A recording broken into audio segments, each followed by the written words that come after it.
banyarwandakazi, ndashaka kubabwira ikintu kimwe kandi mucyumve, bavandimwe bakunzi ba Radio Ikamba, bakunzi ba guverinoma yacu.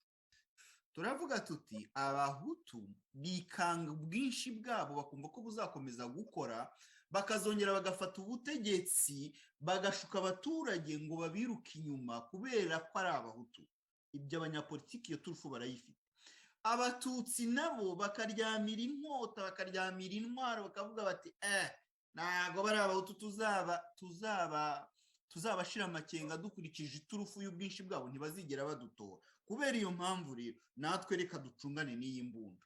Umunsi twicaye ku butegetsi ntituzigera tuburekura, kubera ko bari abantu nabo baratumenasa ko batazigera badutora. Ngibyo ibintu biri kugonganira mu mitwe y'abantu. Iyo urimo kurema icyo kintu, ujye wibuka ko na wa mututsi ce hariya afite imbunda, aragutegereje.